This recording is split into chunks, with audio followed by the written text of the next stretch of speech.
Welcome to the Best Life Code with Dr. Rudy. Dr. Rudy, how are you? Vivek, another week, another great episode. I'm ready. I am excited about this one because this one, as I said, once you send me that post, I was whole day spending on this. So this is really intriguing. I guess let's jump into this. Jump right in. So, the main thing about today's discussion is imagine being 82 and remembering things like you are 52. Yeah. And it's not a fantasy. Those people exist. And today we will unpack what makes their brain different and the exact probably habits and tools that we Well, can. Vivek, you making people wait. They are superagers. Let's just jump into it. So superagers, it's very interesting, right? I sent you that article, and it's an article that's recently came into my news app, and I'm always following that. And what the episode is going to be about, we're going to define what a superager is. We're going to see what did the study find that's specific to their brains, and what can we do as individuals to become superagers. Here it is. So let's start. Who are superagers? Let's start there. So first, I have to tell you, I've been in medicine and in the field of rejuvenation medicine, regenerative medicine, anti-aging, age management medicine. I'd never heard the term superagers before. So there's a study that was conducted by Northwestern University, and it's called the Superagers study. It's been going on for 25 years, since the year 2000. So a superager is defined as an individual, man or woman, that's 80 years old or older, and shows exceptional performance on memory testing. So it shows that those superagers had the recall of somebody 20 to 30 years younger than them. And that recall test, they had to recall up to 15 words. I don't know how well I would do on that test. So it was so interesting to see that they have a term for people like this, because we see that, right? You'll see an elderly person, 80 years old, 70 years old, sharp. You'll see somebody else from 50. I'm going to tell you, I'm noticing that my memory is faltering, that my recall is not the same. 50s, right? Women who go through menopause will tell you they have brain fog. So what makes somebody a superager, and why I'm excited about this talk today is because I'm looking for me personally and for my patients who are now quote unquote older, getting into their 50s. You know, they say your 50s is you're the youngest of the oldest generation, right? From 50 to 80. So I'm interested for myself. How do I maintain my biological age? I decrease my biological age. How do I maintain my physical health, my hormonal health? Now we're going to talk about brain health. Yeah. And is there a science that specifically you want to point out, especially for the superagers who are 80 plus and kind of have memory of or brain of 30 years old? Is there specific something that you can shed light on? What exactly is the Yes. physiology? Like what changes? Like what's there? And that's what's amazing. So those superagers, again, Northwestern study, I think I forgot the name I'll say the name of the school after that, but it's a Northwestern University study for the past 25 years. There were more than 270 superagers that they've been studying. And even there were about 77 brain that were donated to even study postmortem to see the structure. And they followed those patients with follow-up MRIs. So they've done memory testing, blood testing, follow-up MRIs, and even postmortem, they looked at the structure of the brain. So it gave us a lot of information on those superagers. And the thing that came out the most, that's the most important thing, and we're going to go into science here. There's an area of the brain that's called the prefrontal cortex. The prefrontal cortex is the area of the brain that's almost on the front side, and the left-sided prefrontal cortex is what distinguishes humans from lower-level animals. So, for example, you're going to compare humans to our cousins, the great apes. We have about the same size of brain, but the area of the prefrontal cortex in the human is 3 times more developed. The prefrontal cortex is the area of the brain that codes for executive function, for emotional regulation, for the higher level of execution that we do.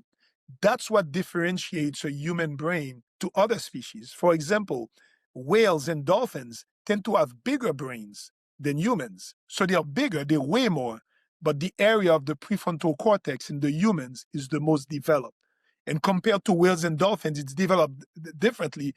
That area called the prefrontal cortex of the brain, that's the area that allows us to be able to use tools, the complex language, and all of those things that differentiates us from other animals. How amazing is this? So now the study in the superagers, they showed by following up MRI that the area of thinning of that area of the prefrontal cortex, that area thins slower than non-superagers.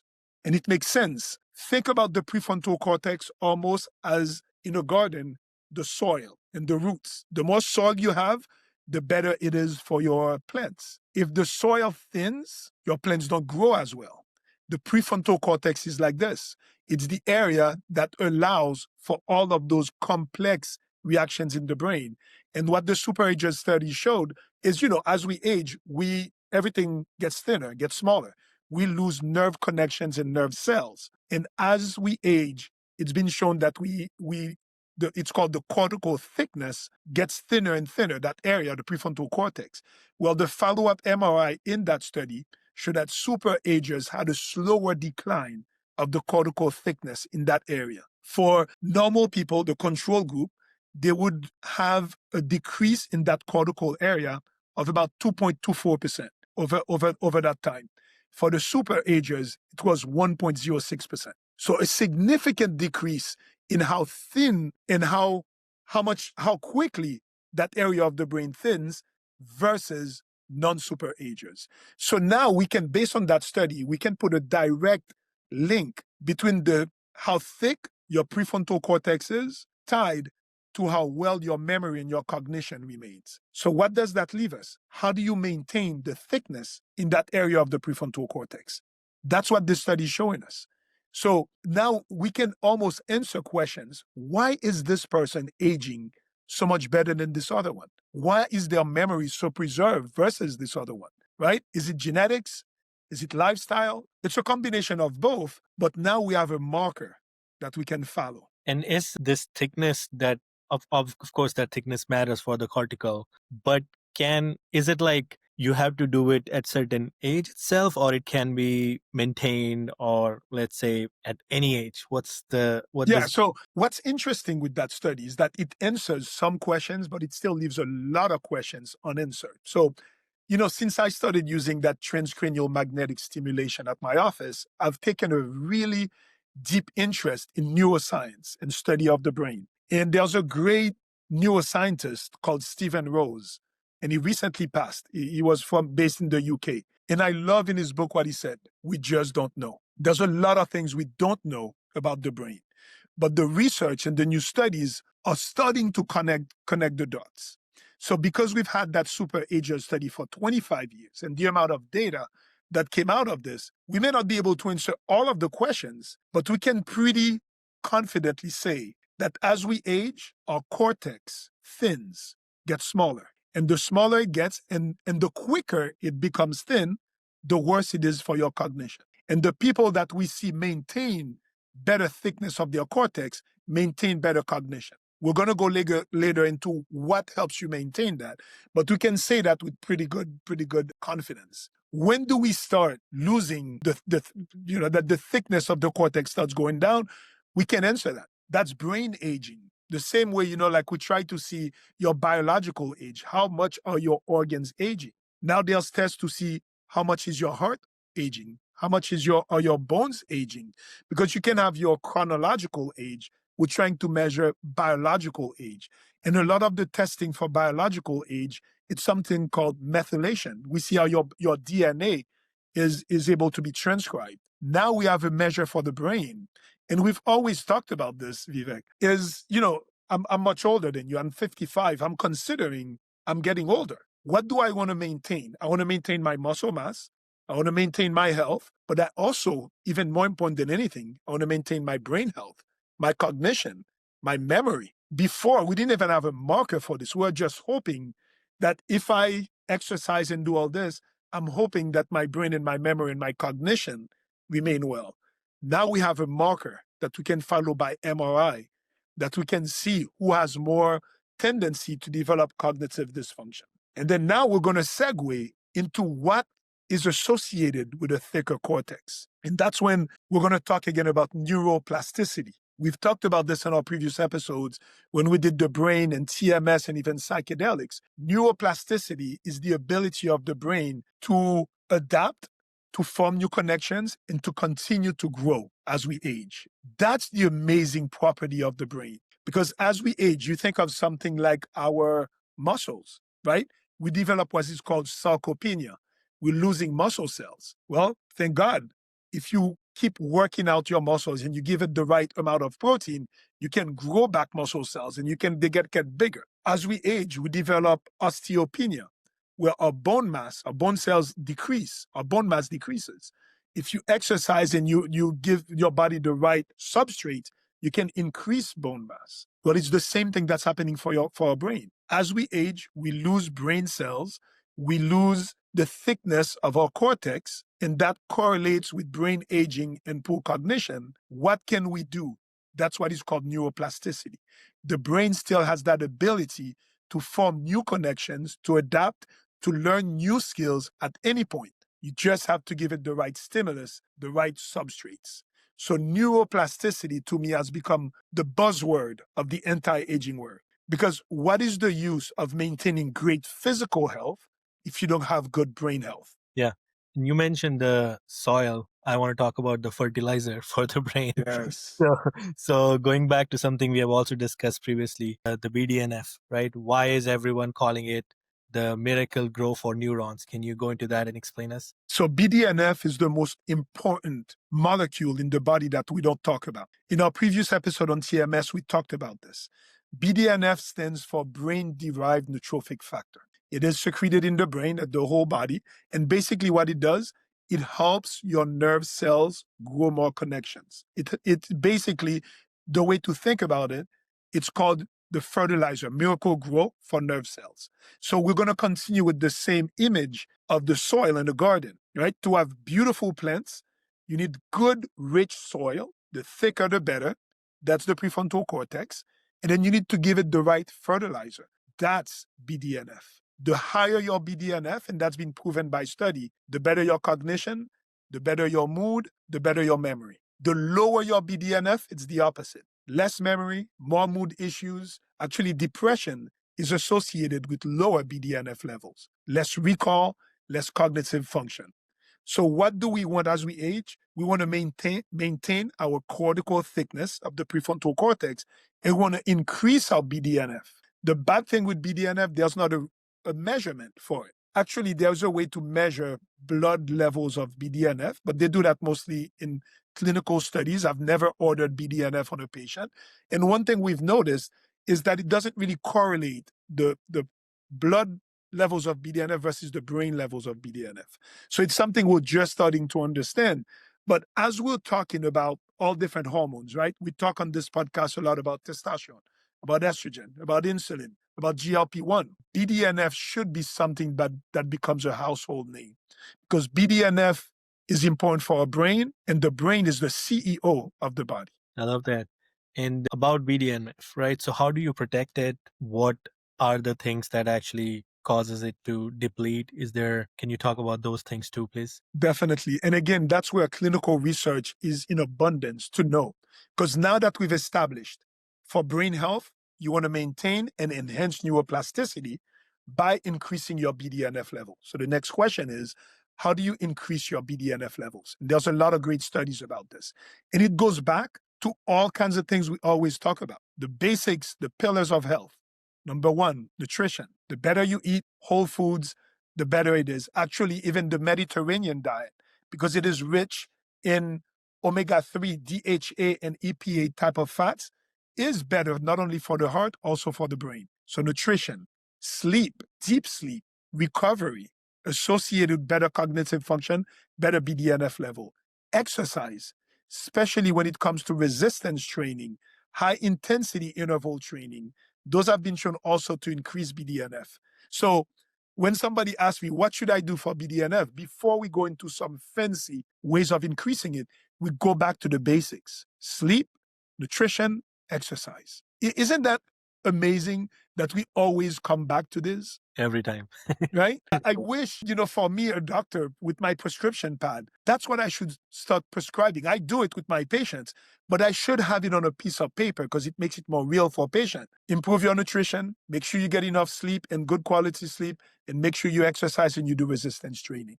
If we gave that prescription to our patients, I think 75% of chronic disease would go away. And then now we link it directly to brain health. Studies are very strong about this. So we're going to continue. So the basics. After the basics, what are other things that we can do to increase BDNF? That's why you always say, make sure you work your brain, word games, puzzles. I'm trying to do every free word game, puzzle, quartile, wordle. I try to do all of them. Learning a new language, learning to play a musical instrument, because you force your brain into doing new things. That's where neuroplasticity. You make the brain learn new stuff. The more you challenge your brain, the more it will respond, secrete more BDNF, and new connections will happen. So you want to do all of those things. And we talk about hormones now. Estrogen. Estrogen is one of the most important stimulants for BDNF. And that's why when women go into menopause, they have an abrupt decrease of their estrogen level. One of the main complaints women will tell you, it's brain fog. Their cognition is not the same. Their memory is not the same. And you put them on bioidentical estrogen replacement, and you see that their brain function come back. Actually, studies show that estrogen is necessary for neuroplasticity and for connection of the brain. So I spoke to a patient about this the other day, told me she was going through menopause. She's having a lot of personality changes, mood swings, and the brain fog, to a point that she was a very high executive in corporate America, and she wanted to retire early because she could not continue thinking straight and being able to perform at a job the way she wanted to. After many discussions with her doctor, and I pushed her, she finally went on estrogen. Within 3 months, she said her life changed. Personality, mood swings improved, but more importantly, her cognitive function. She's a very smart woman. Her cognitive function came back to where it was. So BDNF and estrogen, very, very important. Testosterone. Also, testosterone modulates the brain.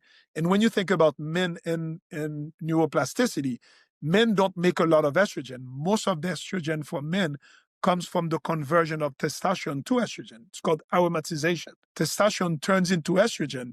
And same thing, me being on testosterone, and I know with all my guy patients, you go on testosterone and you see that you think better, you recall better, your memory is better, your executive function is better. So all of this can act on BDNF. And of course, things that now are bad for BDNF and bad for neuroplasticity is all the other stuff we talk about. Chronic inflammation, increased visceral fat, increased body weight, toxins like alcohol, smoking, drugs. So all those things. So we know what's good for our health and the brain. We know what's bad. So the key in life is trying to put as many good things on your side and removing as many bad things. And what's interesting to me in that study is that it puts brain health in the same category as overall health. You follow the basics and then you'll have better brain health. Now we have ways to follow it and to prove it by MRI thanks to that Superagers study. Now the question is, are these superagers, are they rewiring on demand their brain? Because the neuroplasticity is probably they're increasing it, or they're increasing the BDNF. What exactly is the phenomena for them? Is it more like maintenance, or they're actively increasing these things? So very interesting question. So they saw that they were still losing the thickness. So it's just that they were going at a slower pace. So again, just to quote that study, normal people were getting thickness almost, again, 2.24%, that they were losing the cortical thickness, whereas the superager was losing it at 1.06%, still losing, but at a much lower rate. Now, there's ways that we can increase the thickness. We're going to talk about this. TMS mostly, proven. But what was also really important in the Superagers study, they saw that the brain of the Superagers was more resilient, because they saw that in the postmortem, that some of them had also the changes that we usually see in Alzheimer's disease, the tangles, the tangles that we see there. But they saw that although the Superagers had abnormal findings in the brain, they maintained their memory better. So their brain was more resilient to the pathology of what we see in Alzheimer's disease. So to answer your question again, it's not that they got thicker, it's that their brain got thinner less quickly, right? That the rate of thinning was slower versus normal people. Also, their brain was more resilient. And now we find out that there's ways that you can thicken your cortex. That's where I'm going to plug in transcranial magnetic stimulation, because studies are very strong, because now we can measure the cortical thickness by MRI.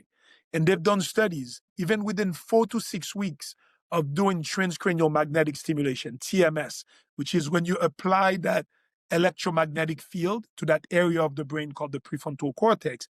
And it's been shown by MRI to increase connectivity and increase cortical thickness. And increasing cortical thickness, now we see, is associated with better aging. So anything you can do to increase cortical thickness or decrease how quickly it's thinning is good for your brain. And when you say the TMS is obviously doing its thing, what exactly is it stimulating in the brain? Like what is that? Yeah. I love your questions, Vivek. You direct me into this. So TMS has been FDA approved in the United States, and there's more than 40 years of research with it for treatment-resistant depression. That's mostly what we use it for.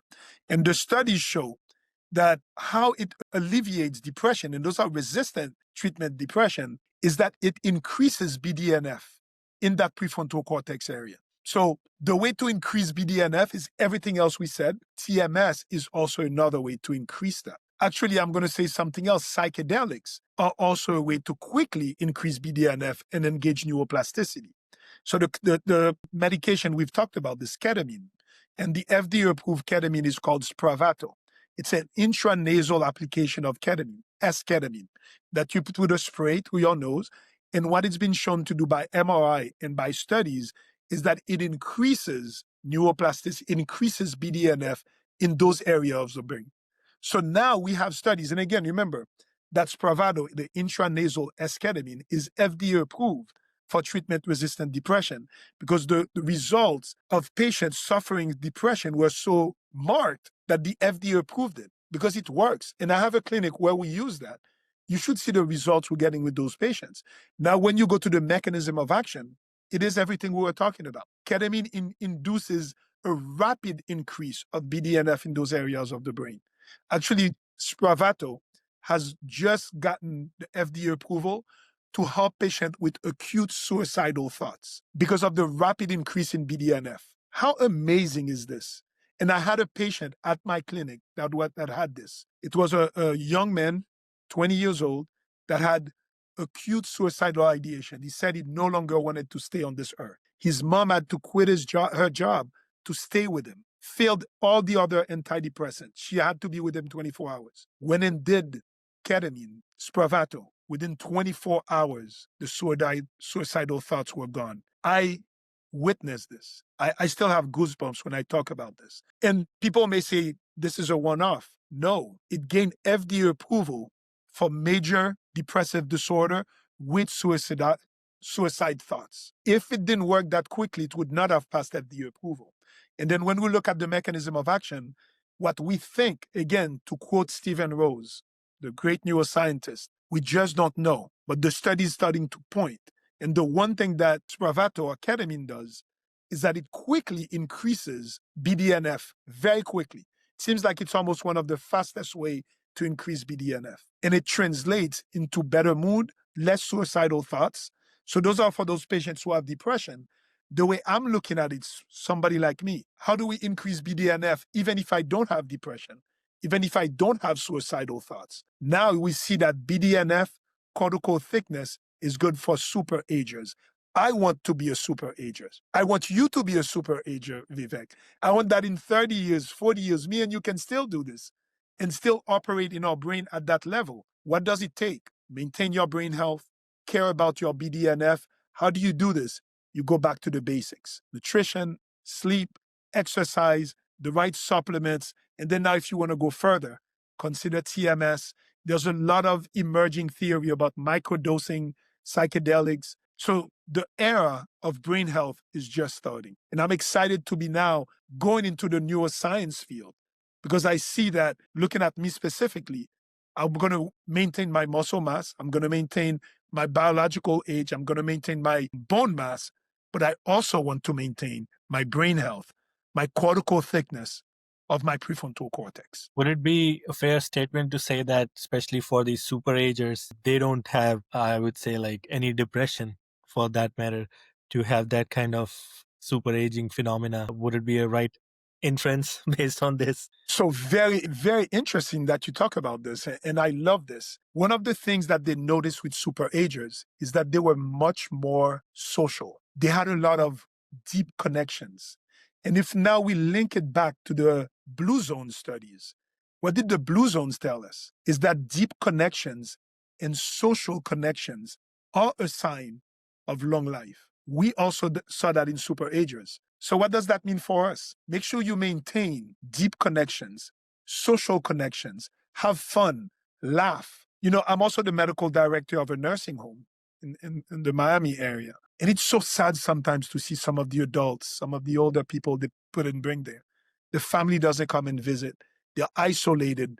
What I like with what we do there, that nursing home puts all kinds of programs for the elderly people. They play bingo, they play poker, they play music for them because they know that being social, maintaining social connection is good for us. Now we kind of put it to brain health.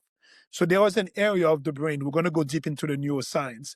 There's an area of the brain where the neurons are called the von Economo neurons. Von Economo neurons are neurons that have been linked to better social connections. And they saw that the superagers had bigger and stronger von Economo neurons. So the question is, were those people born with those neurons that were stronger or bigger, or can they influence them to become bigger? We don't have the answer to this. But like everything in medicine, is it nature versus nurture? And I think it's a combination of the two.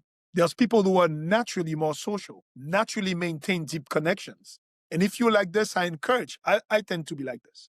If you're like this, I encourage, have more connections, have more social occasions, have more fun. And if you're not, start going into this. And we don't need a lot of connections. When we look at the blue zone studies, because I was so interested in the blue zones, the blue zone study showed that the people who were tended to have more chance of living longer, they had a few deep friendships. They had a few people that they had really deep connections with. They laughed, they danced, they did things. Now we see it in the Superagers study. And if we go deeper into the science, we see it with the von Economo neurons. I'm going to take this to a next level, one more up. So, is these neurons that we have it for social connections? If you have good social connections, does this have some kind of relationship with neuroplasticity and BDNF in some way? Is there any evidence on that? Yeah, I don't know, and I don't think we know. We just know that on the Superagers study, they saw that the Superagers tended to have more connections and bigger areas of that area. How does it work with neuroplasticity and BDNF? It must be related. So that Superagers study, it was recently published a few months ago. It's been 25 years and it keeps going. So we're going to have more and more studies about this. My hope and my goal, I'm going to email the people at Northwestern. If anybody knows about them, please email. I'd love to come and talk to somebody because I feel like the biohacking world needs to know about this. Everybody needs to know about this. And what I like about this is forget TMS, forget psychedelics, go back to the basics. The things that increase cortical thickness the most were everything we've been talking about for health: diet, exercise, sleep, social connection. Is TMS is obviously a proven FDA approved method, right? So, if what do you get like very like benchmarks on readings after someone who's gone through TMS versus who's not? What changes? Like, how do you make sure, like, okay, these readings have improved, so you're definitely it has helped in your neuroplasticity or some way it has helped. So What again, very interesting. I didn't even know about that. We could follow up in MRI and see the cortical thickness. So cortical thickness has become now a marker, thanks to that study, of good aging. So I haven't started doing this on my patients who do TMS. There is a study that showed that within 4 to 6 weeks of TMS treatment, you have a thicker prefrontal cortex. So that's already established. My goal is that I can do a study that I can follow patients long term that get TMS treatments. And then you see them a year, 2 years, 3 years, 5 years. what happens to their cortical thickness. So we don't have those studies yet, but we can, based on that study and based on what we know about TMS already, we can start generating some hypotheses. So let me go down that path with you. Superagers study showed that the thicker your cortex or the slower that it thins, the better it is. So thick cortex, better aging. Studies show that TMS increases cortical thickness. The study I would want to do, so let's put patients doing some TMS treatments 2 times a year for the next 4 to 5 years, and let's see what happens to their cortical thickness. And I'm going to tell you what I'm doing. I'm putting myself on that regimen of TMS. I already did my first 6 sessions. The way I'm going to do it for me, I'm going to do, and I'm starting a membership about this. We do TMS 6 sessions twice a year to increase neuroplasticity, make sure that our hormone panels are good, nutrition, exercise, sleep, and supplements, because I'm stacking everything that increases neuroplasticity and BDNF to try to get the best results. Do I have a study that says, yes, that's the way to do? I don't. But I'm not going to wait 5 years, 10 years, 20 years when that study comes out, because I have empirical evidence that all those things increase BDNF, increase neuroplasticity, and is good for overall health. I'm stacking all of those together. This is what biohacking is. This is what anti-aging is. Again, not anti-aging, age management. Because as we age, we lose function, we lose cells, sarcopenia, osteopenia, and the word that I came up with, neuropenia, which is when you're losing nerve cells. The penia just means less of. So that's why whenever you hear a big medical term, they say sarcopenia, sarco is muscle, less muscle. Osteopenia, less bone mass. Well, we need to come up with neuropenia, less nerve cells, less nerve connection. We need to fight all the pinas. I only want pina colada. Any other pinas? Forget it. We're fighting it. Yeah, I was going to ask you that. So, if somebody is trying to follow this superagers path, right? So, can you distill and provide this practical roadmap, kind of based on everything that you explained? Like, this is what needs to happen, and that's your path to being the superager path. So, again, that's what we're going to try to summarize what we just talked about, right? You want to maintain your cortical thickness. That means the thickness of that area of the brain that's the most important, that makes us humans, that makes us, give us that edge, that cognitive function. You want to maintain that, and that makes sense. As we get older, it gets thinner. How do you maintain that? Everything we've been talking about, everything else for health, nutrition, diet, exercise, the right supplements. Omega-3 is very important. Polyphenols, very important. Things like blueberry, green tea, curcumin, resveratrol, all of this. Then if you want to go further, consider TMS, not proven to long-term, but short-term has been proven to increase cortical thickness. And then if you want to go into those other things like psychedelics, where it's legal, the FDA-approved version 1, microdosing, which in my mind, I can't wait for psilocybin to get FDA approval. It's going to come very soon. But now we need to understand that all of those things affect our overall health, but also affect our brain health. So it's almost like we're tying everything back together, right? And I hope that people listening to this podcast realize that health at the end of the day becomes pretty simple. Your habits determine your health. Your habits determine your biological age, including your brain health and brain age. And your habits, they don't need to be anything fancy. You go back to the pillars: better nutrition, better sleep, more exercise. You take the right supplements, you make sure your hormones are optimized, and then you look, if you want, into further things like TMS and psychedelics. And of course, don't forget the social connections, which is this all together, as we have seen, all things together, this works. Yeah, and the social connection is so amazing. It puts, that's when you realize how complex human beings are. Because social connections, you can't even measure that. What does that mean, social connection, right? So that's being human. And in my guy friends group, I'm the guy that's always like, guys, let's go deeper. I love you, man. Let's do more things. I go to deep connection. And I encourage everybody, if you're going to do anything in your life, let's do those 4 things. Improve your diet, stop eating junk food, consider a Mediterranean diet, get a lot of omega-3s in your life. Sleep, prioritize sleep. Go to sleep earlier. Keep your room very dark. Don't let light into your room, especially blue light. Exercise. Make sure you stay active. you walk a lot, you do your cardio, and very important, do resistance training. And then number 4, maintain and deepen your social connections and have fun. Have fun. It's good for your brain. It's good for your health. We have science now to back it up. Well, we heard it today. The path to superagers, and Dr. Rudy and my wish, we both wish, not only us, but people who are listening to this also follow that path and get to that superager, phenomenon. They experience that too. And of course, as Dr. Rudy said, if anyone knows anyone at Northwestern who Northwestern, reach out. yes. And, Dr. Rudy will follow it and do his study and hopefully present that right on this podcast. Who knows? So, once again, Dr. Rudy, thanks for bringing this topic. It was really interesting. And we talked about this previously too, that whole focus right now, the whole world is talking about longevity. Great. But it feels really good that frontrunner like you is already talking about brain health. And it just makes common sense if you think about it. You're talking about body without brain does not make sense. And so, but we haven't heard this much. So it's really good that through this podcast, you have also brought this to light to all of us. And clearly in my mind, now I tell and pitch everyone, tell that, not just think this part. You have to think, hey, he told us, go check out this episode. Yeah. And that was a deep science episode, right? We went into big words. Yes. Prefrontal cortex, the dorsolateral prefrontal cortex, von Economo, BDNF, neuroplasticity.